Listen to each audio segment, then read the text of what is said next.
In 1998, a team of astronomers was looking for the end of the world, or at least the end of its expansion.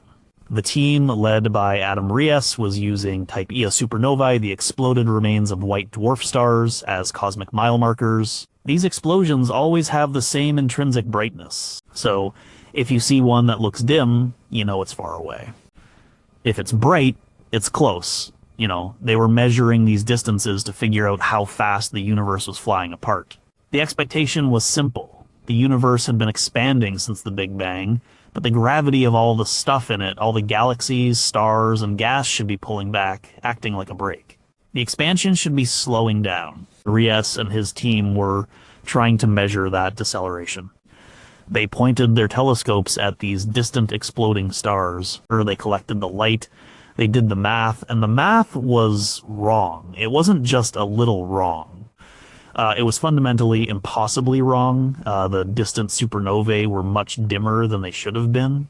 This meant they were much farther away than the prevailing models of the cosmos predicted. The only way for them to be that far away was if the expansion of the universe was not slowing down.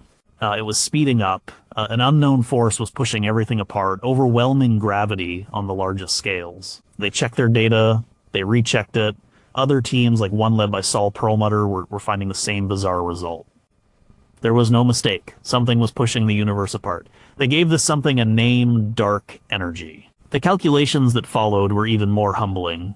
This mysterious dark energy wasn't some minor component of the cosmos. It made up roughly 70% of everything. Another 25% was dark matter, another substance we cannot see or directly detect. All the stars, planets, galaxies, and people, everything we have ever known or seen, made up less than 5% of the universe. This discovery in 1998 didn't just add a new chapter to astronomy textbooks. It created a haunting question that sits at the foundation of modern physics.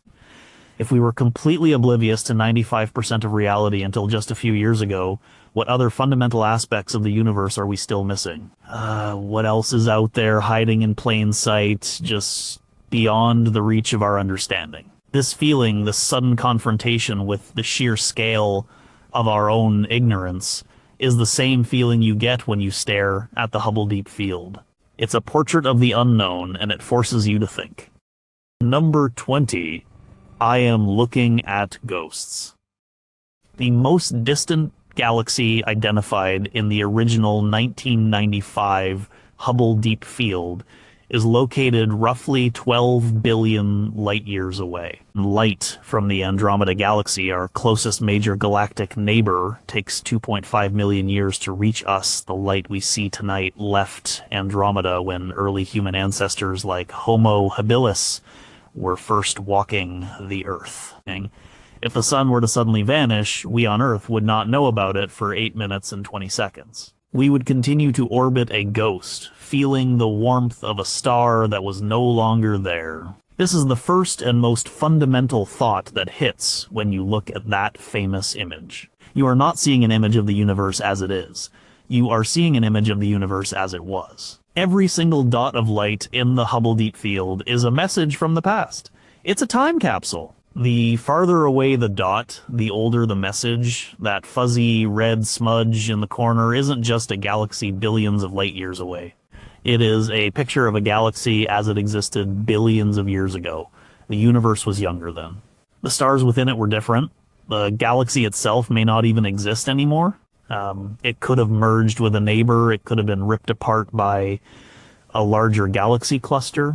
Its stars could have all burned out, leaving a dark husk of stellar remnants. We will never know. We are permanently, irrevocably separated from its present reality by an unbridgeable gulf of time. We see the Andromeda Galaxy not as it is today, but as it was 2.5 million years ago. We see a galaxy 5 billion light years away, as it was when our own solar system was just beginning to form. We see the most distant galaxies in the image as they were over 12 billion years ago, when the entire universe was just a toddler, a fraction of its current age. The light from those primitive galaxies began its journey to the Hubble Space Telescope's mirror long before the Earth had even finished congealing from a disk of dust and gas. It traveled through an expanding void, past the births and deaths of countless generations of stars, past the formation of our own Milky Way, across the vast emptiness between galaxies, just to end its journey as a tiny collection of pixels on a screen. This turns the Hubble Deep Field into a profound and slightly unsettling artifact. It's a core sample of time. In geology, a scientist can drill deep into Antarctic ice and pull up a core that shows layers of snowfall from thousands of years ago. Each layer tells a story of the climate and atmosphere of its time. The Hubble Deep Field is a core sample of cosmic history. The bright, well-formed spiral galaxies in the foreground are the recent layers. They are more mature, more like our own Milky Way, but the deeper you look into the image, the further back in time you go. The fainter, redder, more chaotic-looking galaxies are the ancient layers. They are the universe's baby pictures. They are smaller, more irregular, and undergoing furious bursts of star formation. They are the building blocks that would eventually collide and merge to form the grand spirals we see today. So, when you look at that patch of sky, you are a cosmic archaeologist. You are sifting through the ruins of a time-long past. The light is the artifact. But unlike an arrowhead or a piece of pottery, this artifact is still alive, still traveling, still carrying its information. But the source is gone, or at least changed beyond recognition. Every galaxy in that frame is a ghost. We are seeing a phantom limb of the cosmos. This isn't just an intellectual exercise. It has real consequences for how we understand the universe. Astronomers can't just take a snapshot of the universe now. There is no now. The speed of light, a constant 299,792 kilometers per second, imposes a fundamental delay on all our observations. Our reality is a composite image, a collage of different epochs, all layered on top of one another. The sky is a museum, and all the exhibits are from different eras, displayed simultaneously. Staring at the Hubble Deep Field is staring into the deepest of all abysses, the abyss of time itself. Number 19, the dot is a galaxy, not a star. The Hubble Deep Field image was taken in a region of the sky near the Big Dipper, in the constellation Ursa Major. The area is about 2.4 arc-minutes across, which is equivalent to the size of a tennis ball, viewed from 100 meters away. In this tiny, seemingly empty patch of sky, the final image revealed about 3,000 distinct objects. Fewer than a dozen of them are individual stars within our own Milky Way. Nearly every other point of light, from the grand spirals to the faintest smudges, is an entire galaxy. This is the second thought, a brute force recalibration of scale.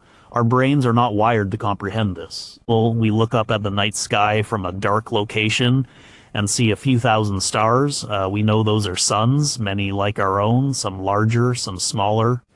They are part of our home, the Milky Way galaxy. We are told the Milky Way contains a few 100 billion stars. That number is already an abstraction too large to feel real.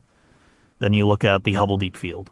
You pick a dot, one of the smaller ones, a tiny, insignificant speck of light that you could cover with the tip of a pin. And you have to force your mind to accept what that speck is. It's not a star, it is a galaxy.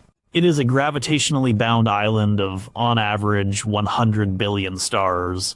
Each of those stars might have planets. The galaxy itself is likely hundreds of thousands of light years across, and it's just one of about 3,000 such objects in a patch of sky so small it was chosen specifically because it looked empty. You can try to do the math. If that one tiny patch of sky contains 3,000 galaxies, and that patch is just a tiny fraction of the whole sky, how many galaxies are there in the observable universe? The early estimates based on this image were around 100 to 200 billion galaxies. More recent studies using data from Hubble and other telescopes that can see even fainter objects have pushed that estimate up. The current working number is somewhere around 2 trillion galaxies, 2 trillion, each with billions or even hundreds of billions of stars. The total number of stars in the observable universe is estimated to be around 10 to the power of 24. That is a 1 followed by 24 zeros. It is more stars than there are grains of sand on all the beaches and deserts of Earth combined. This realization is a form of vertigo. It completely dismantles our sense of place. We think of our solar system as big. The distance to Neptune is about 4.5 billion kilometers. It's a journey that took the Voyager 2 spacecraft 12 years. But our entire solar system would be an invisible subatomic particle within the image of even the nearest galaxy in the Hubble Deep Field. Our own Milky Way, all 100,000 light years of it, would be just another one of those spiral smudges if viewed from the distance of its neighbors in that image. All of human history, all our wars and loves and art and science has played out on a tiny rock orbiting one star among hundreds of billions in one galaxy among trillions. The image becomes a lesson in humility. The few bright, spiky objects in the frame are the foreground stars. They are members of our own galaxy. They are so close that their light diffracts around the telescope's support struts, creating the characteristic cross-shaped spikes. They serve as a crucial reference point. They show us what close looks like. And then, beyond them, stretching back into the impossible distance, is everything else. The sheer density of it is what is so shocking. The universe isn't mostly empty space with a few galaxies sprinkled in. It is galaxies all the way down. No matter how deep we look, in any direction, we see more of them. The empty space we chose to point the telescope at was, in fact, teeming with creation on a scale that defies language. Each dot is a city of stars, an empire of suns, and there are thousands of them in a space you could block out with a grain of sand held at arm's length. Number 18. The universe was not always like this.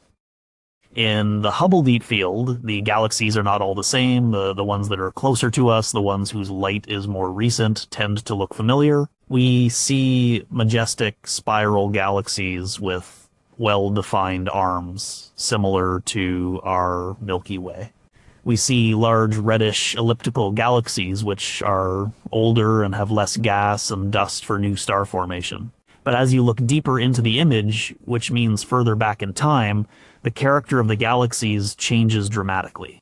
The most distant galaxies are smaller, bluer, and have much more irregular, clumpy shapes. They look like cosmic train wrecks. This is the evidence of cosmic evolution in action. The universe has a history, and it was a violent, chaotic one. The early universe, pictured in the faintest parts of the deep field, was not a place of stately, spinning spirals. It was a cosmic construction site. The first galaxies were small, dwarf galaxies. They were forming stars at a furious rate, which is why they appear bluer. Blue light is emitted by massive, hot, young stars that burn through their fuel very quickly and die young. These early galaxies were the building blocks. Over hundreds of millions and billions of years, they were drawn together by gravity. They collided, they merged, they tore each other apart in gravitational tug-of-wars. This process of hierarchical formation is what built the large galaxies we see today. A grand spiral, like the Milky Way, is not a primordial object that has existed since the beginning. It is a composite. It is the result of countless mergers of smaller galaxies over cosmic time. Our own galaxy bears the scars of this history. Astronomers can detect streams of stars in the Milky Way's halo that are the shredded remnants of smaller galaxies that we ate in the past. We are currently in the process of consuming the Sagittarius dwarf spheroidal galaxy. The process is slow, but inevitable. The grand design we see in nearby galaxies is a sign of maturity, of a system that has settled down after a turbulent youth. The Hubble Deep Field lets us see that youth directly. We can see galaxies in the very act of merging. We can see tidal tales of stars and gas being flung out into space as two galaxies interact. We can see the intense bursts of star formation, called starbursts, that are triggered when the gas clouds of two colliding galaxies are compressed. This was the cosmic noon, a period a few billion years after the Big Bang when the rate of star formation across the universe was at its peak. The universe was brighter, more active, and much more chaotic. Looking at the image is like looking at a single photograph that captures a person as a baby, a toddler, a teenager, and an adult all at once. The nearby galaxies are the adults, settled, mature, their wild days behind them. The distant, faint blue galaxies are the unruly teenagers, full of energy, changing rapidly, and constantly interacting. The image is a direct refutation of the old steady-state idea of the universe, which held that the cosmos was eternal and unchanging on large scales. And the Hubble Deep Field proves that the universe has a life story. It was born, it went through a chaotic childhood and adolescence, and it has now settled into a more sedate middle age. The galaxies in that image are not just objects in space. They are frames from a movie 13.8 billion years long. And we are seeing all the frames at once. This understanding changes how we view our own galaxy. The Milky Way is not an island, isolated and static. It is a product of a long and violent history, and its own evolution is still ongoing. Number 17, most of this is invisible. For every gram of matter that makes up the stars, gas, and dust you can see in the galaxies of the Hubble Deep Field, there are about 5 grams of matter that you cannot see at all. This invisible matter, called dark matter, does not emit, reflect, or absorb light or any other form of electromagnetic radiation. It is completely transparent. Furthermore, the energy of the empty space between these galaxies, a mysterious force called dark energy, is about 14 times greater than the combined energy of all the visible and dark matter put together. When you look at the Hubble Deep Field, you are only seeing about 5% of what is actually there. The existence of dark matter was first seriously proposed in the 1930s by Fritz Zwicky, who observed that galaxies in the Coma Cluster were moving far too fast. The gravity of the visible stars and gas in the cluster was not nearly enough to hold it together. The cluster should have flown apart millions of years ago. Zwicky posited that there must be some unseen Dunkel materie, dark matter, providing the extra gravitational pull. His ideas were largely ignored for decades. Then, in the 1970s, Vera Rubin made meticulous observations of the rotation speeds of individual spiral galaxies. She found that stars on the outer edges of galaxies were orbiting just as fast as stars near the center. This defied Newtonian physics. If the visible matter were all there was, the outer stars should have been moving much more slowly, like the outer planets in our solar system do. The only way to explain their high speeds was if the galaxy was embedded in a massive, invisible halo of dark matter, extending far beyond the visible disk of stars. The Hubble Deep Field provides a different kind of evidence for this unseen mass. Through a phenomenon called gravitational lensing, the gravity of a massive object can bend the path of light that passes by it. In the deep field image, you can see this effect. The immense gravity of a galaxy cluster in the foreground acts like a lens, distorting the images of the galaxies behind it. The light from those background galaxies is smeared into arcs and streaks. By measuring the amount of this distortion, astronomers can calculate the total mass of the foreground cluster. The result is always the same. The mass required to produce the observed lensing is far greater than the mass of all the visible stars and gas. The vast majority of the mass is dark. Then there is the even greater mystery of dark energy. As discovered in 1998, it's the force driving the accelerated expansion of the universe. It seems to be a property of space itself. As space expands, more space is created, and with it, more dark energy. This creates a feedback loop, causing the expansion to speed up over time. Its nature is one of the biggest unsolved problems in all of physics. So, when you look at that image filled with 3,000 galaxies, you are seeing the cosmic foam on the surface of a deep, dark ocean. The galaxies are just the luminous tracers of a much larger, invisible structure. They are clustered along vast filaments of dark matter that form a cosmic web, a scaffold upon which the visible universe is built. In the vast voids between these filaments, there is almost nothing, just the ever-expanding space filled with the repulsive energy of the vacuum. The image is both a window into the universe and a veil. It shows us the breathtaking richness of the 5% of reality we can interact with, while simultaneously highlighting our profound ignorance about the other 95% that governs its ultimate fate. The light from those galaxies is a distraction from the true nature of the cosmos, which is fundamentally dark and driven by forces we do not comprehend. Number 16, the universe is trying to hide itself. One of the first things you might notice about the most distant galaxies in the Hubble Deep Field is their color. Well, they are noticeably redder than the galaxies in the foreground. This is not because they are filled with old red stars. In fact, we know they are sites of intense new star formation, which should make them appear blue. The redness is a direct consequence of the expansion of the universe itself. As a galaxy speeds away from us, the wavelength of the light it emits gets stretched out, just like the pitch of a siren's wail drops as it moves away from you. This is the Doppler effect for light, known as redshift. Blue light, with its shorter wavelength, gets stretched toward the red end of the spectrum. The red light gets stretched into infrared. The farther away the galaxy, the faster it is receding, and the more its light is redshifted. This cosmological redshift is the primary tool astronomers use to measure cosmic distances. By measuring how much the light from a galaxy has been shifted, they can calculate how far away it is and therefore how far back in time they are looking. But it is also a fundamental barrier. The expansion of space is actively working to hide the universe from us. The light from the most distant objects is stretched so much that by the time it reaches us, it has been shifted completely out of the visible spectrum and into the infrared and radio wavelengths. The Hubble Space Telescope, which primarily sees invisible and near-infrared light, can only see back so far.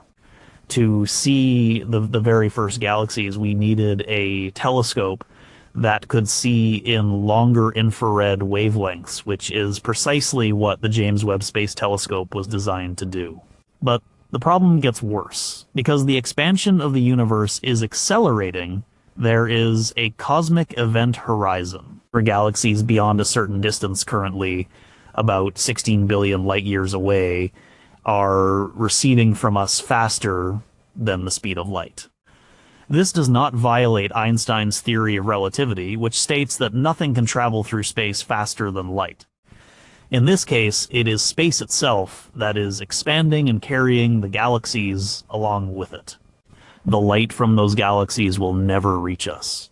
It is emitted, but the space between us and the galaxy is expanding so rapidly that the light can never close the distance. It is like trying to run up a downward escalator that is moving faster than you can run. You will never reach the top. This means that the vast majority of the universe is, and always will be, completely unobservable to us. As time goes on and the accelerated expansion continues, more and more galaxies will cross this cosmic event horizon and disappear from our view.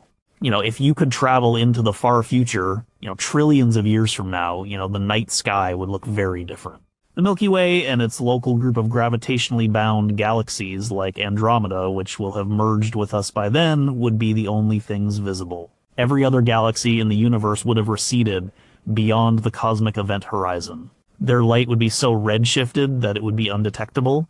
The universe beyond our local island would be, for all practical purposes, gone. Our future astronomers in this distant epoch would look out into an empty void and might conclude that their merged galaxy, Milkometa, was the only one that ever existed. The evidence of the Big Bang, the cosmic microwave background, would be redshifted to oblivion. The Hubble Deep Field of the future would be a blank black square. The universe, in its expansion, is slowly erasing its own history from view. Number 15, we are made of recycled stars.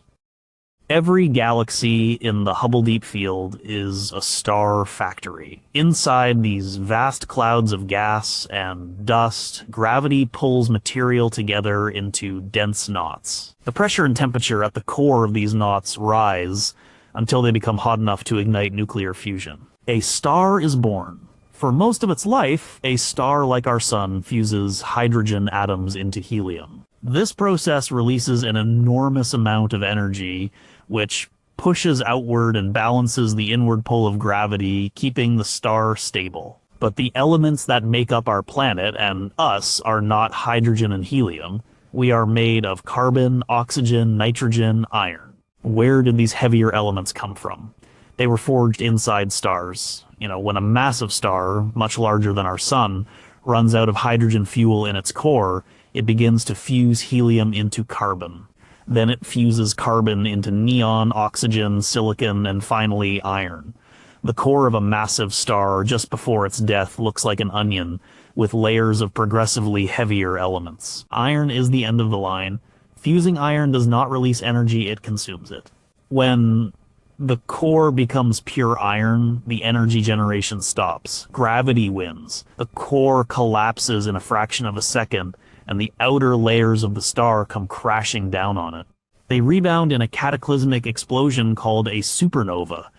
The energy of this explosion is so immense that it briefly outshines the entire host galaxy. It is in the crucible of this explosion that the heaviest elements in the universe, like gold, platinum, and uranium, are created. The supernova blasts all these newly forged elements out into interstellar space. This material, enriched with the guts of a dead star, then mixes with the surrounding clouds of hydrogen and helium. Over millions of years, gravity will pull this enriched gas together to form a new generation of stars and planets. Our sun is a second or third generation star. The cloud of gas and dust from which it formed already contained the heavy elements created in previous generations of supernovae. Those elements are what formed the rocky planets like Earth, Venus, and Mars. They are what formed the water in our oceans and the iron in our blood. When you look at the thousands of galaxies in the Hubble Deep Field, you are looking at thousands of these recycling plants. You are seeing the light from stars that are, at this very moment, fusing hydrogen into helium. You are seeing the glow of nebulae, where massive stars have already exploded, seeding the cosmos with the building blocks of life. You are seeing galaxies in their youth, when this process was happening at a much more furious pace. The universe is a closed system. The matter doesn't go away. It just gets rearranged. The carbon atom in your DNA, the oxygen atom you just breathe, the calcium in your bones, every single atom in your body heavier than hydrogen was created in the heart of a star that lived and died billions of years ago, possibly in a galaxy that is now just a faint smudge in the Hubble Deep Field. The light from that galaxy may have taken 10 billion years to reach us. But the matter from a similar galaxy, one that lived and died in our own cosmic neighborhood, took a different path. It traveled through space, became part of a nebula, formed our solar system, and eventually assembled itself into you. You are not just living in the universe. The universe is living in you. You are a collection of stardust that has, for a brief moment in cosmic history, become self-aware. Staring at the Hubble Deep Field is like looking at a family album. Those distant galaxies are our ancestors. Number 14, somewhere in there, someone might be looking back. The Hubble Deep Field shows approximately 3,000 galaxies. The observable universe contains an estimated 2 trillion galaxies. The Milky Way alone contains up to 400 billion stars. A significant fraction of those stars are thought to have planets. Based on data from the Kepler Space Telescope, astronomers now estimate there could be tens of billions of Earth-like planets orbiting in the habitable zone of their stars where liquid water could exist in our galaxy alone.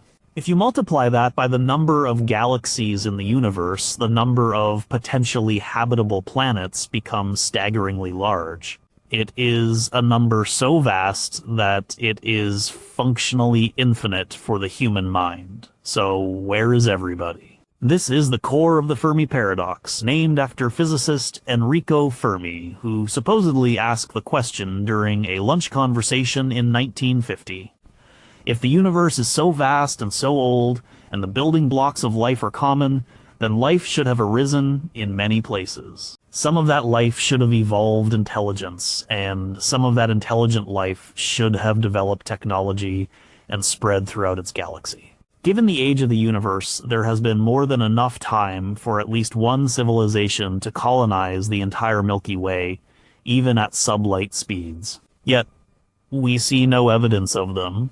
No giant alien structures, no radio signals, no probes. The sky is silent. Looking at the Hubble Deep Field sharpens this paradox to a razor's edge. Each of those faint smudges is an entire galaxy, a potential stage for a drama of life and civilization that could be billions of years older than our own. If a civilization had arisen in one of those galaxies just 1 million years before us, a cosmic blink of an eye, what would their technology look like today? What would they be capable of? Would they even be biological anymore? There are many proposed solutions to the Fermi paradox, and looking at the deep field makes you consider them all. Maybe life is incredibly rare. The sequence of events that led to life on Earth, the right kind of star, the right kind of planet, the right distance, a large moon for stability, a Jupiter to sweep up asteroids, the evolution from simple cells to complex organisms might be a fluke of cosmic proportions. This is the rare Earth hypothesis. Maybe we are the first, or maybe intelligence is rare or self-destructs before it can reach for the stars. This is the Great Filter Theory, which suggests there is some evolutionary or technological hurdle that is almost impossible for life to overcome. We have to hope that we are already past it. Or maybe the universe is full of life, but the distances are just too great. The space between stars is vast, but the space between galaxies, as seen in the deep field, is almost incomprehensibly larger. Communication or travel between galaxies might be a physical impossibility for any civilization, no matter how advanced. You know, they could be out there living their lives, creating art, exploring their own solar systems, completely unaware of us, just as we are of them. They might be looking at a patch of their sky with their own advanced telescopes and seeing a faint smudge that is our own Milky Way, wondering the same thing. Another possibility is more unsettling. Maybe advanced civilizations are out there, but they are deliberately quiet. The universe could be a dark forest. If you are a hunter in a dark forest, you stay silent. You don't shout, "I'm here," because you don't know if the other things in the forest are also hunters and potentially hostile. So everyone stays hidden. The first one to reveal itself might be the first to be eliminated. In this scenario, our radio broadcasts and space probes of the last century have been like lighting a campfire in the middle of that dark forest. Staring at those 3,000 galaxies, you can't help but run through the possibilities. Are they all barren? Are some of them teeming with simple life? Do a few host technological civilizations that are hiding? Or have they all risen and fallen, their civilizations turning to dust long before the light from their home galaxy reached our telescope? The image is a canvas for both our greatest hopes and our deepest fears about our place in the cosmos. It contains trillions upon trillions of chances for life, and yet an unnerving, profound silence. Number 13, this picture was a gamble. In 1995, Robert Williams was the director of the Space Telescope Science Institute, the organization that manages the Hubble Space Telescope. He had a radical idea. Most of Hubble's observation time was allocated through a competitive peer review process. Astronomers from around the world would submit proposals to look at specific stars, nebulae, or galaxies. A committee would then award time to the most promising projects. This process was safe and produced a steady stream of important but often incremental scientific results. Williams wanted to do something different. He wanted to use a significant chunk of his director's discretionary time, a portion of time he could allocate to any project he deemed worthy, to stare at nothing. He proposed pointing Hubble at a single, tiny, seemingly empty patch of sky for 10 consecutive days. The total exposure time would be over 100 hours. Many in the astronomical community were aghast. They thought it was a colossal waste of a multi-billion-dollar instrument. There was a very real chance that after 100 hours of staring at nothing, the result would be. The advisory committee that reviewed his plan recommended against it, The potential for failure was too high, but Williams was convinced. He reasoned that even though the patch of sky looked empty to ground-based telescopes, the universe was likely filled with faint, distant galaxies that were just beyond our ability to see. The only way to find out was to take a very long exposure, like a photographer leaving the shutter open in a dark room to capture any faint light. Hubble would stare and stare, collecting one photon at a time from the edge of the observable universe. He decided to overrule the committee and stake his reputation on the outcome. From December 18th to 28, 1995, Hubble pointed at a spot in Ursa Major and patiently collected light. The data streamed back to Earth. The team at the Space Telescope Science Institute began processing the 342 separate exposures, cleaning them up, removing cosmic ray hits, and stacking them into a single composite image. As the image slowly came together, it became clear that Williams's gamble had paid off beyond anyone's wildest expectations. The empty patch of sky was not empty at all. It was filled to the brim with galaxies, thousands of them. Galaxies of all shapes, sizes, and colors stretching back to the dawn of time. The release of the Hubble Deep Field image in January 1996 fundamentally changed astronomy. It wasn't just a pretty picture, it was a revolution. It gave astronomers their first clear view of the universe in its infancy. It provided a wealth of data on how galaxies form and evolve.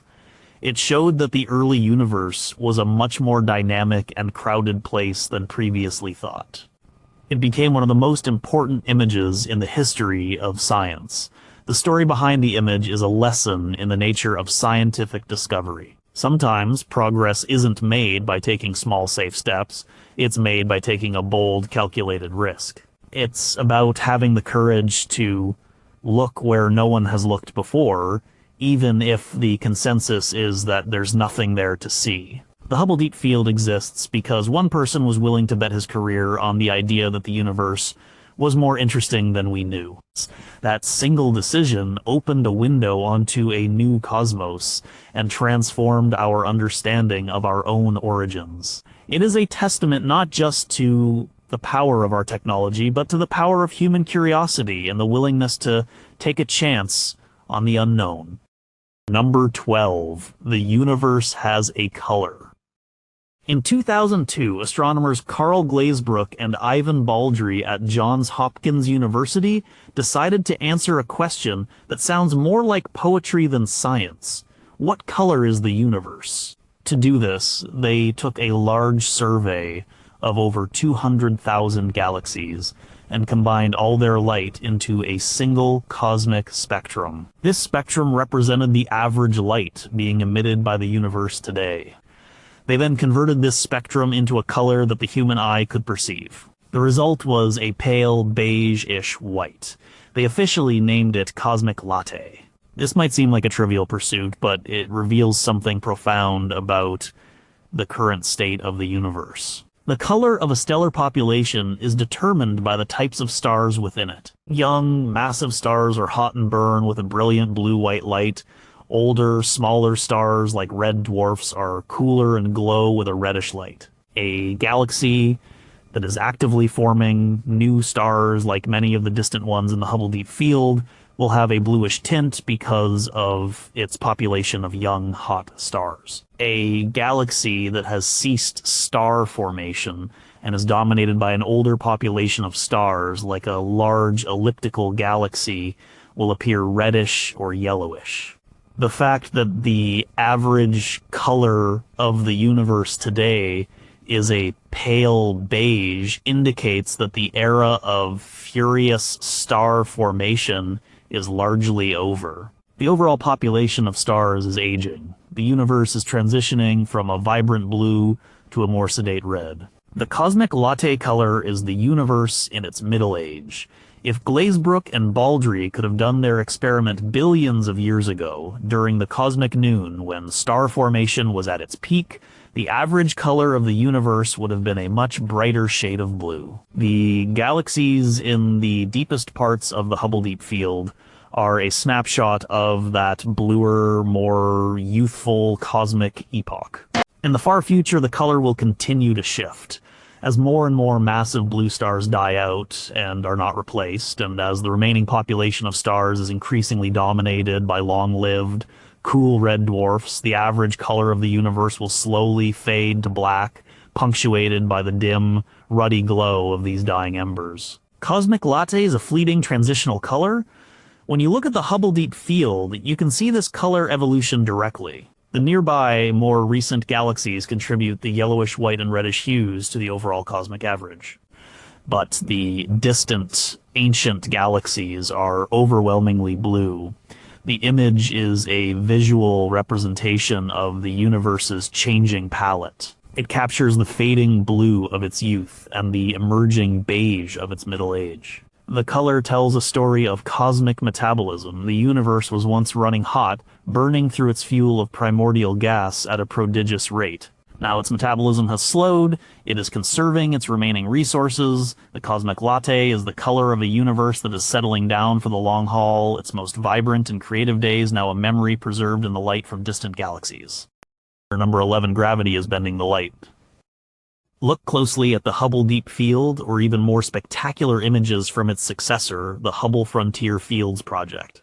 You will see strange, distorted shapes. Some galaxies appear stretched into long, thin arcs. Others are warped into bizarre, smeared-out forms. You might even see multiple images of the same background galaxy arranged in a pattern around a massive foreground object. This is not an artifact of the telescope. This is reality. You are seeing the fabric of space-time being warped by gravity. Albert Einstein's theory of general relativity, published in 1915, described gravity not as a force, but as a curvature of space-time caused by mass and energy. He famously used the analogy of a bowling ball on a rubber sheet. The bowling ball creates a dip in the sheet, and a marble rolled nearby will follow the curve of that dip. This is how gravity works. The Earth is not being pulled by the Sun, it is following the straightest possible path through the space-time that has been curved by the Sun's mass. One of the key predictions of this theory was that light itself should follow these curves. A beam of light passing by a massive object like a star or a galaxy should be bent. This phenomenon, called gravitational lensing, was first confirmed in 1919 during a solar eclipse by an expedition led by Arthur Eddington. He observed that the positions of stars near the edge of the sun appeared to shift slightly because their light was being bent by the sun's gravity as it passed by. The Hubble Deep Field shows this same effect, but on a cosmic scale. The massive galaxy clusters in the image are so heavy that they warp space-time around them significantly. They act as giant natural telescopes. The light from even more distant galaxies located directly behind the cluster from our point of view gets bent and magnified by the cluster's gravity. This is an incredibly powerful tool for astronomers. It allows them to see objects that would otherwise be too faint and too far away to detect.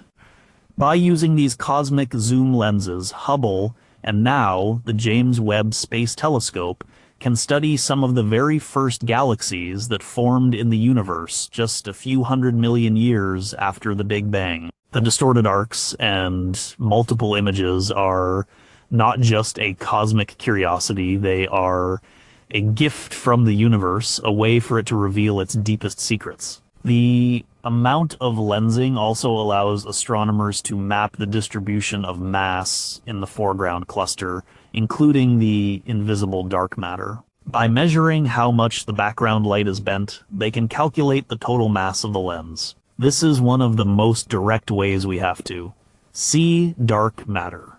The visible galaxies in the cluster are just the tip of the iceberg. The lensing reveals the true extent of the massive dark matter halo that holds the cluster together. So when you see those warped galaxies in the deep field, you are seeing a direct visual confirmation of one of the most profound ideas in the history of science. You are not just looking at light that has traveled through space. You are looking at light that has traveled through a landscape of hills and valleys in the fabric of space-time itself. The image is a map of the invisible architecture of the cosmos, where gravity reigns supreme, bending not just the paths of planets, but the very rays of light that carry the story of the universe to us.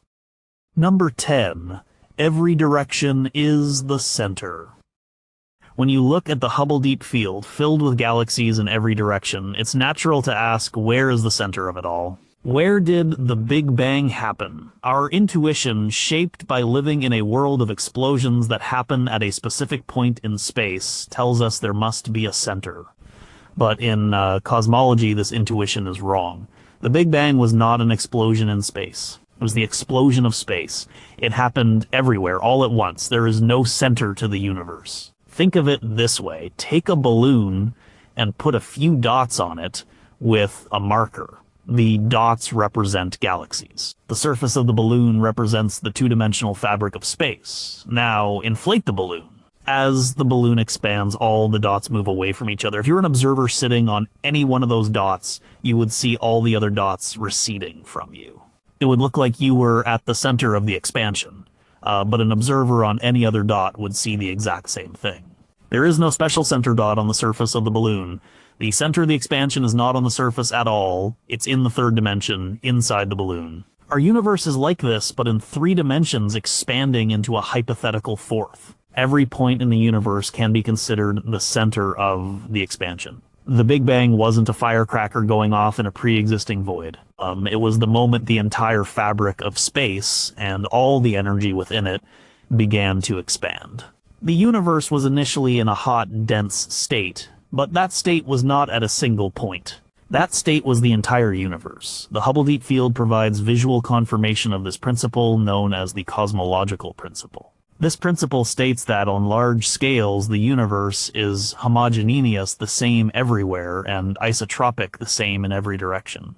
No matter where Hubble points its camera, if it stares long enough, it will see a similar picture, a universe filled with galaxies stretching back in time. There is no direction you can look to see a Big Bang wall or an edge of the universe. Every direction is a look back in time. The deeper you look, the younger the universe you see.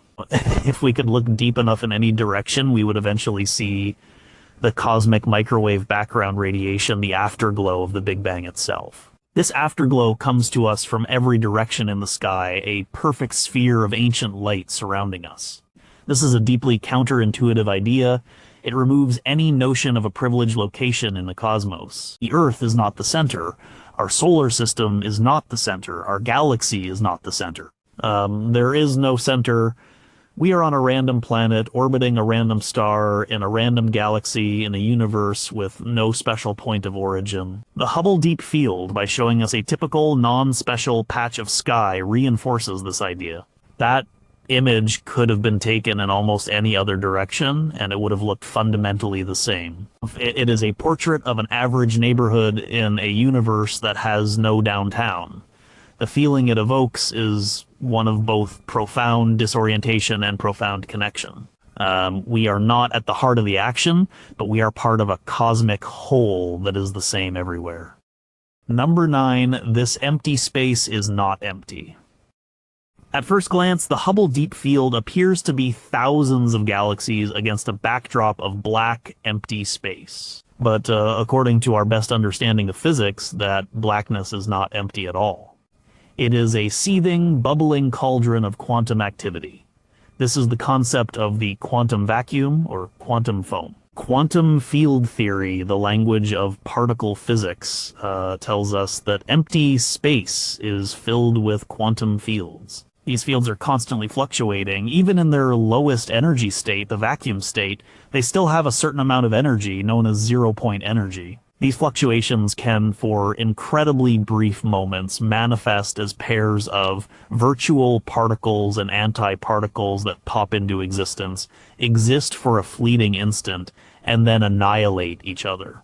This is happening constantly, everywhere, at every point in space. The vacuum is not a placid void, it is a storm of ephemeral creation and destruction. This isn't just a theoretical curiosity. The effects of this quantum foam are measurable. One example is the Casimir effect. If you place two uncharged conductive plates very close to each other in a vacuum, they will be pushed together by an unseen force. The reason is that the space between the plates can only accommodate virtual particles of certain wavelengths, while the space outside the plates can accommodate all wavelengths. This creates a pressure difference, with more virtual particles pushing on the outside of the plates than on the inside, forcing them together. This effect has been experimentally verified. This has staggering implications for cosmology. The energy of this quantum vacuum should, according to theory, have a gravitational effect. It should act like a form of dark energy.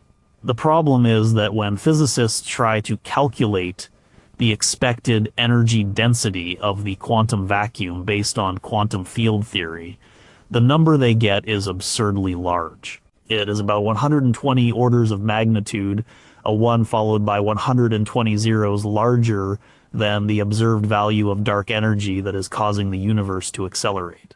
This is known as the cosmological constant problem, or the vacuum catastrophe, and it is one of the biggest and most embarrassing unsolved problems in all of physics. Our two most successful theories, general relativity and quantum mechanics, give wildly different answers for the energy of empty space. When you look at the black voids between the galaxies and the Hubble Deep Field, you are looking at the scene of this great theoretical crime. That nothingness is the source of the greatest discrepancy between theory and observation in the history of science. It is also, paradoxically, the source of the dark energy that is driving the galaxies apart. The empty space is not a passive backdrop for the cosmic drama. It is the main actor. The fate of the universe, whether it will expand forever, tear itself apart in a big rip, or something else, is determined by the properties of this mysterious, energetic nothing. The galaxies are just along for the ride. The real action is in the void. Number 8, the future of all this is cold and dark. The Hubble Deep Field is a snapshot of a vibrant, active universe. It shows galaxies in the process of formation, stars being born, and light traveling across the cosmos. But the laws of thermodynamics dictate that this vibrant state cannot last forever. The ultimate fate of the universe, as we currently understand it, is a slow, inexorable slide into darkness and cold. This scenario is known as the heat death of the universe. It is all based on the second law of thermodynamics, which states that the total entropy, a measure of disorder of a closed system, always increases over time. The universe is a closed system. Over immense timescales, all the available energy will be converted into waste heat, and all matter will eventually decay, leading to a state of maximum entropy where nothing interesting can ever happen again. The timeline for this is mind-bogglingly long. In about 100 trillion years, all star formation will have ceased.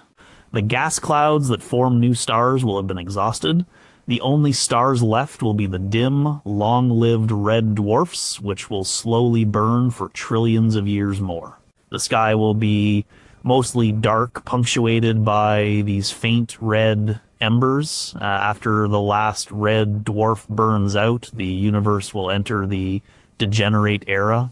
The only objects left will be the compact remnants of dead stars, white dwarfs, neutron stars, and black holes. Their galaxies will become cosmic graveyards. Over even longer timescales, on the order of 10 to the power of 37 years, a process called proton decay, predicted by some grand unified theories, may begin to dissolve all normal matter. White dwarfs and neutron stars will evaporate into a sea of low-energy particles. The only things left will be black holes, and even they are not eternal. Stephen Hawking discovered that black holes slowly radiate away their mass through a quantum mechanical process now known as Hawking radiation. This process is incredibly slow for large black holes. A supermassive black hole at the center of a galaxy might take 10 to the power of 100 years to evaporate. But eventually, even the last most massive black hole will disappear in a final flash of radiation. After that, the universe will be in its final state. It will be a cold, dark, and almost perfectly empty void, filled only with a dilute soup of photons, neutrinos, and other fundamental particles, all in thermal equilibrium. The temperature will be just fractions of a degree above absolute zero. Time will lose its meaning as there will be no processes left to mark its passage. This is the heat death. When you look at the Hubble Deep Field, you are seeing the universe in its glorious, fleeting youth. It is a bonfire that is still burning brightly, but the laws of physics are clear. Every bonfire eventually burns out. The image is a picture of a temporary state of affairs. The light, the structure, the life that might exist within those galaxies, it is all a transient phenomenon in a universe whose ultimate destiny is to become cold, dark, and empty. It lends a certain poignancy to the image. It is a celebration of the no of the cosmos, a moment of warmth and complexity that is all the more precious because it cannot last. Number 7. The rules might be different out there. We assume that the laws of physics are universal, the gravitational constant, the speed of light, the charge of an electron. We take it for granted that these fundamental constants are the same everywhere in the universe and have been the same for all time. Our entire cosmological model is built on this assumption. But what if it's not true? What if the constants of nature are not so constant after all? The Hubble Deep Field provides a laboratory to test this very idea. Because the light from the distant galaxies in the image has been traveling for billions of years, it carries information about the physical laws in a much younger universe. By analyzing the light from these ancient galaxies and the gas clouds in front of them, astronomers can look for tiny variations in the fundamental constants. One of the constants they test is the fine structure constant alpha.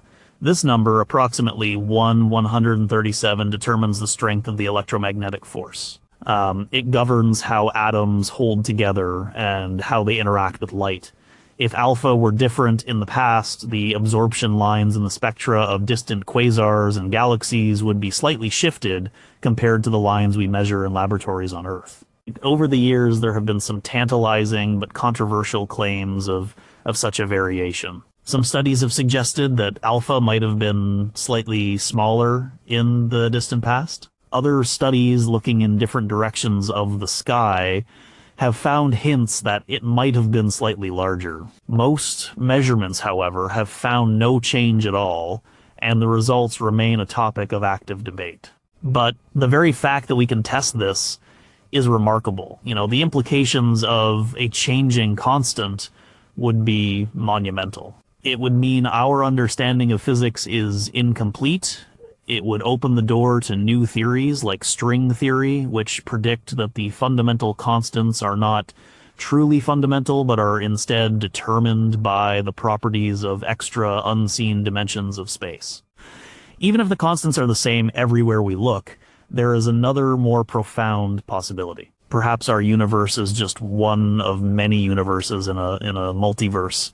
In this picture, each universe could have been born with different physical laws and different fundamental constants. In most of these universes, the constants would not be right for the formation of stars, galaxies, or life. The fact that we find ourselves in a universe with constants that are exquisitely fine-tuned for our existence would not be a mystery, it would be a selection effect. We could only exist in one of the universes where existence is possible. The Hubble Deep Field, in this context, is a view of our own pocket universe.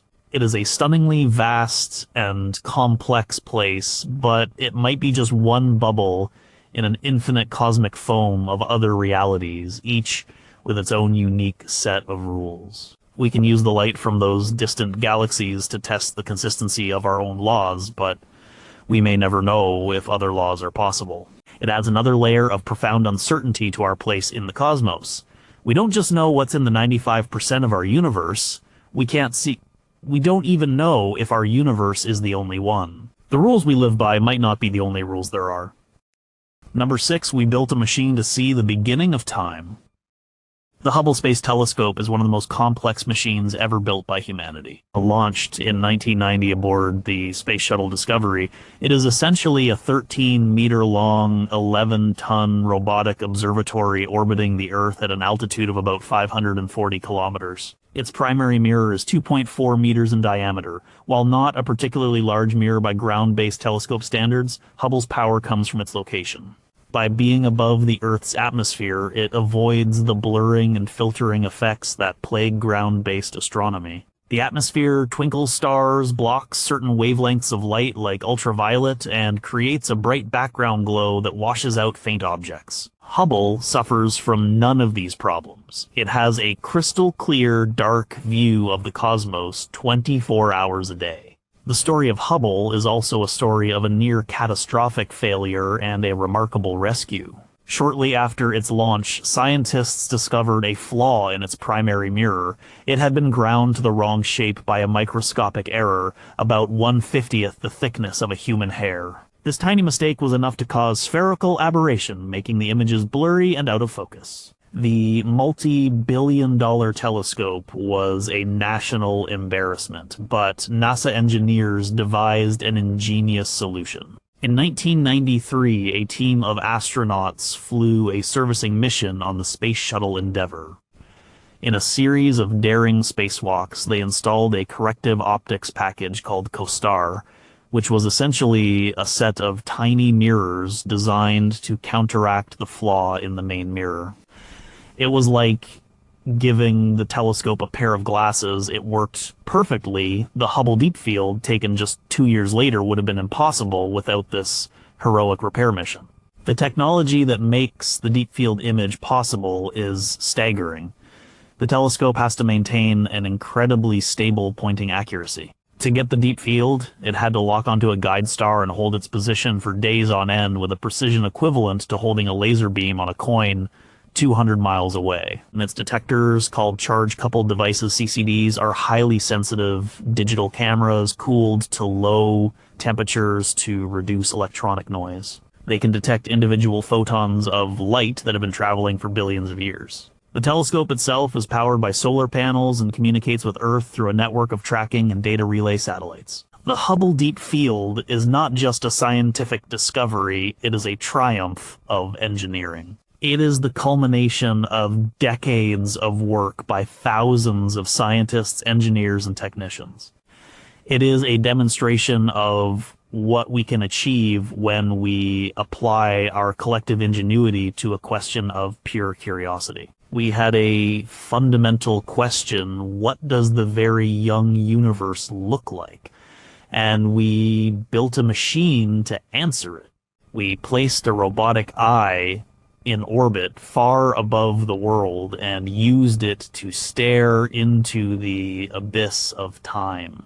The fact that we, a species that evolved on the plains of Africa and only discovered the basic laws of electricity a few centuries ago, can build such a device and use it to capture light from the dawn of creation is, in its own way, as awe-inspiring as the image itself. The Hubble Deep Field is a portrait of the universe, but it is also a self-portrait of our own species at its most ambitious and capable. Number 5, all of human history happened while one photon was traveling. Consider one of the photons that made up the image of the most distant galaxy in the Hubble Deep Field. It began its journey about 12 billion years ago. At that time, our solar system did not exist. There was only a cloud of gas and dust, the leftovers from a previous supernova that would eventually coalesce to form our sun and its planets. The photon traveled for 7 billion years through the expanding void. During this time, countless stars and galaxies were born and died. About 4.6 billion years ago, our sun ignited. The Earth formed, the photon continued its journey. On Earth, life began. Single-celled organisms evolved. Photosynthesis filled the atmosphere with oxygen. Multicellular life appeared. The Cambrian explosion populated the seas with an incredible diversity of animal forms. Plants colonized the land. Dinosaurs rose and fell. Mammals diversified. All the while, the photon traveled on, its wavelength slowly stretching as the universe expanded. A few million years ago, our early human ancestors stood up and walked on 2 legs. They developed tools, they mastered fire, the photon was now very close in cosmic terms. In the last 100,000 years, Homo sapiens emerged. We developed language, art, agriculture. We built cities, empires, civilizations. The Great Pyramids were built. The Roman Empire rose and fell. The Renaissance happened, the scientific revolution began, Newton discovered the laws of gravity. Einstein developed relativity, we split the atom, we went to the moon. All of this, the entirety of recorded human history and all of prehistory, happened in the last tiny fraction of this single photon's 12 billion year journey. Finally, in December of 1995, after traveling a distance of 12 billion light-years, that photon entered the aperture of the Hubble Space Telescope and struck a single pixel on a CCD detector. Its long journey was over. It had delivered its message, a tiny piece of information about a galaxy in the infant universe. This perspective completely reframes our sense of time. We think of human history as a long, sprawling epic. But on a cosmic timescale, it is an instantaneous flash. The entire existence of our species is a rounding error in the age of the universe. If you were to compress the 13.8 billion year history of the universe into a single calendar year, the Big Bang would be on January 1st. And the Milky Way would form in May. Our solar system would appear in early September. The first life on Earth would arise by the end of September. The dinosaurs would go extinct on December 26th. The first humans would appear at about 10:30 p.m. on December 31st. All of recorded history would take place in the last 10 seconds before midnight. The Hubble Deep Field is a direct confrontation with this cosmic calendar. It shows us a universe that is ancient beyond our ability to comprehend. The light from those galaxies is a reminder that the universe has been around for a very, very long time and has been doing interesting things long before we showed up. Our story is a very recent, very localized, and perhaps very fleeting chapter in a much, much larger book. It doesn't necessarily diminish our importance, but it certainly places it in a humbling context. We are the newcomers, the fresh-faced arrivals on a cosmic stage that has been set for billions of years. Number 4, we cannot go there. The Hubble Deep Field is a window, but it is a window we can only look through. We can never pass through it. The distances involved are so vast that they render physical travel a practical impossibility. Let's take the nearest major galaxy, Andromeda, which is not even in the deep field. It is about 2.5 million light-years away. The fastest spacecraft ever built by humans is the Parker Solar Probe, which reached a top speed of about 192 kilometers per second. Even at that incredible speed, a journey to the Andromeda Galaxy would take about 1.2 billion years. By the time we got there, the sun would have long since died, and the Earth would be a barren rock. Now consider the galaxies in the Hubble Deep Field. The closer ones are hundreds of millions of light-years away. The most distant are over 12 billion light-years away. Even if we could travel at the speed of light, a journey to one of the more distant galaxies in that image would take longer than the current age of the universe. And that's just a one-way trip. The problem is compounded by the expansion of the universe. The galaxies in the deep field are not just far away, they are also receding from us at tremendous speeds. The most distant ones are moving away from us at a significant fraction of the speed of light. To even reach them, we would have to travel faster than their recession velocity. And as mentioned before, galaxies beyond the cosmic event horizon are receding faster than light itself, making them forever unreachable no matter how advanced our technology becomes. The universe is, for all practical purposes, a collection of causally disconnected islands. We are confined to our own local group of galaxies, a small cluster of about 50 galaxies, including the Milky Way and Andromeda, that are gravitationally bound together. Over the next few billion years, these galaxies will merge into one giant elliptical galaxy. But everything outside this local group is being carried away from us by the accelerating expansion of space. We can see the light from those distant galaxies for now, but we can never touch them. The Hubble Deep Field, then, is a portrait of a promised land that we can never visit. It is a vast museum of cosmic wonders, but we are forever stuck in the lobby.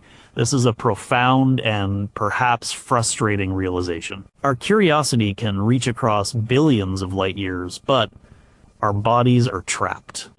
We are, and likely always will be, observers of the grand cosmic spectacle, not participants. Our explorations of these distant worlds will always be done by proxy through the photons of light they send us. The image is both an invitation to wonder and a stark reminder of our physical limitations. It shows us a universe of infinite variety and beauty, a universe that we are part of, but one that we can never truly explore. Number 3. This image is already out of date. The Hubble Deep Field was captured in 1995. The light it captured from the most distant galaxies had been traveling for up to 12 billion years. This means the image is, by its very nature, a historical document. It is not a picture of the universe as it is now.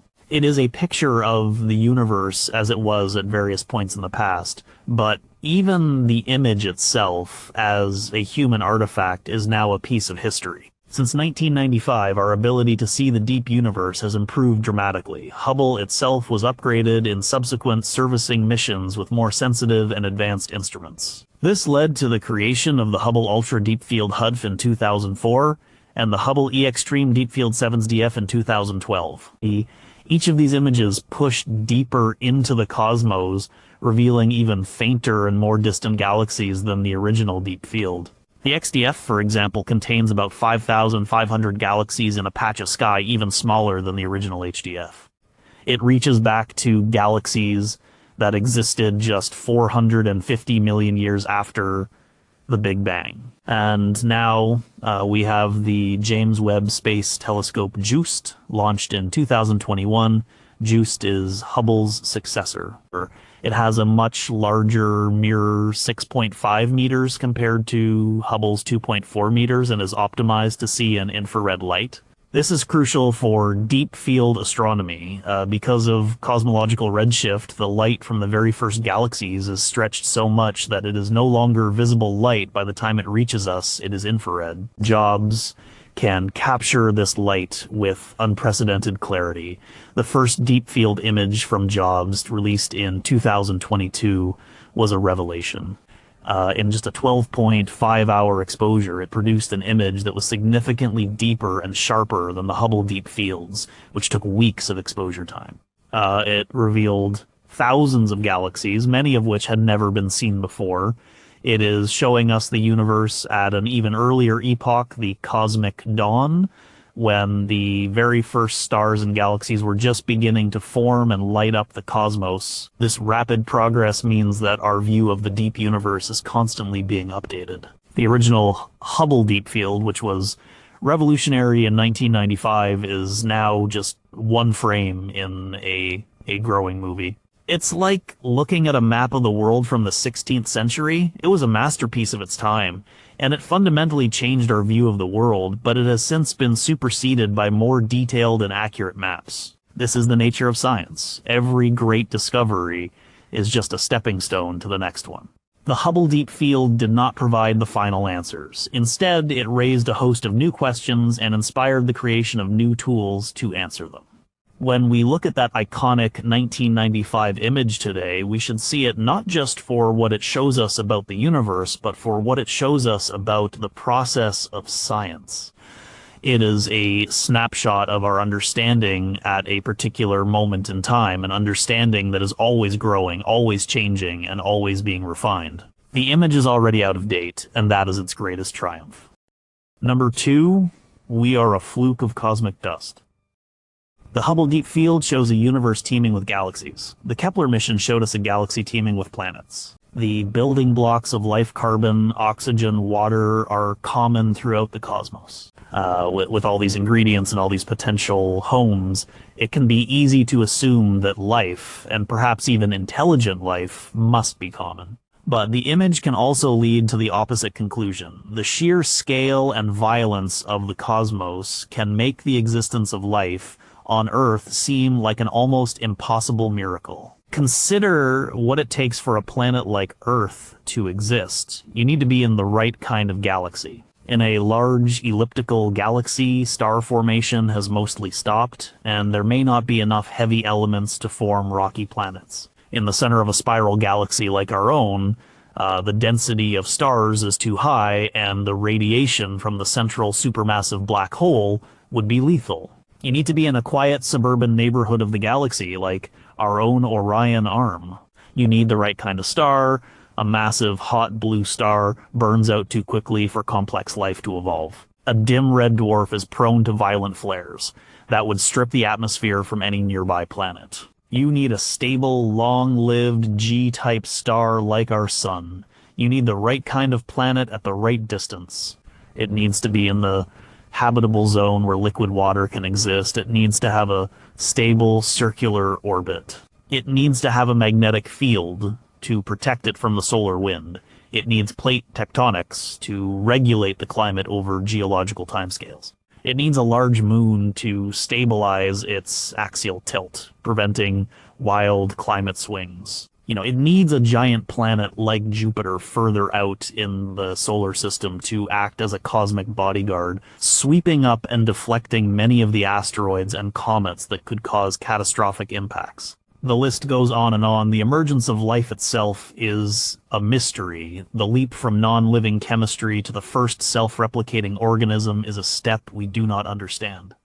And the evolution from a single cell to a complex technological species like ourselves involved countless contingent events.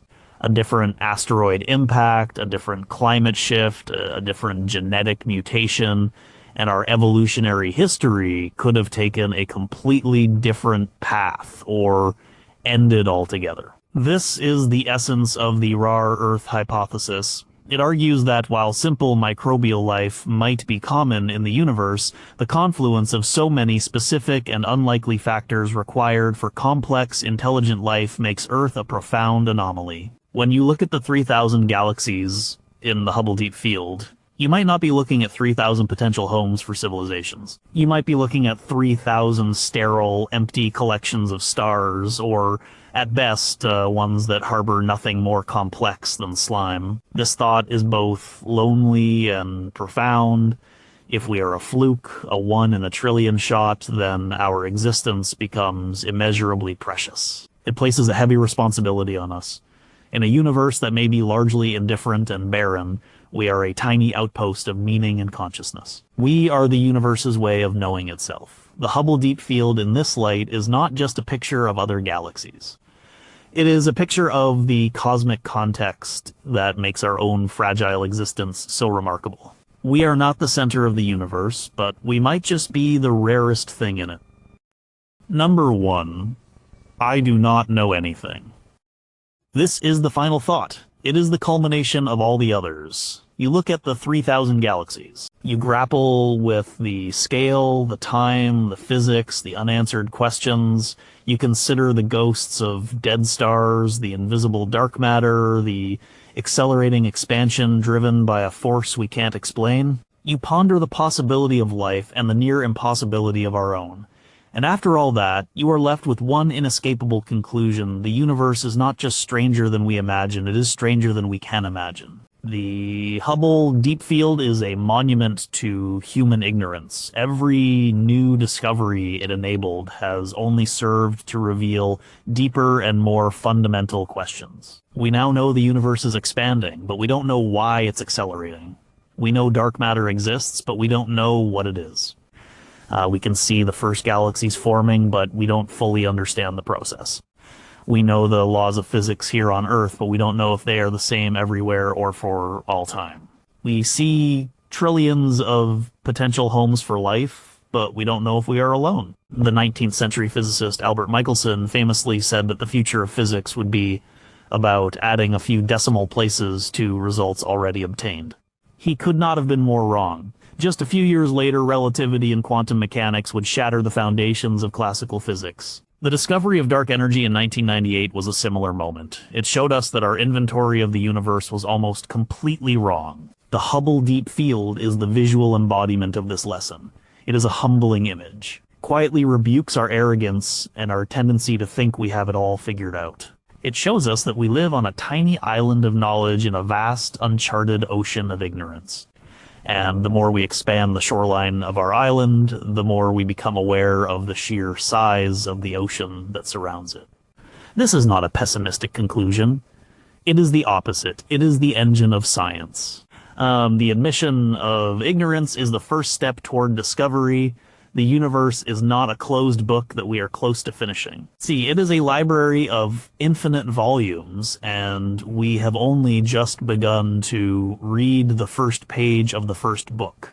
The Hubble Deep Field is our first glimpse into that library. It doesn't give us the answers. It just shows us how many more books there are to read. So you stare at the tiny dots, the smudges, the spirals. You let the scale and the mystery wash over you, and you are left with a quiet, profound, and ultimately liberating thought, I do not know. In that admission, there is a universe of possibilities.